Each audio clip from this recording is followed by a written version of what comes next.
Hey guys, welcome back to TechMan. Today, let me show you how to connect Huawei to Strava.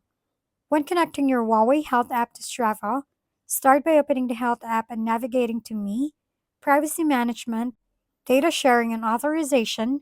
From there, select Strava, tap Connect with Strava, sign into your account, and authorize the link. Keep in mind, this integration is officially available only in Europe, Latin America, Asia Pacific, and Africa. If you're outside these regions, the Strava option may not appear. In that case, one workaround is creating a new Huawei ID with a supported region, such as Singapore or a European country.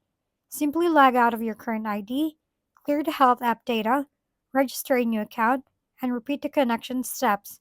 Alternatively, third party apps like HealthSync can also help bridge the connection. And that's how you can link Huawei with Strava smoothly. If we've been helpful, kindly give us a thumbs up and don't forget to hit the subscribe and bell button for more contents. For any questions and suggestions, comment down below.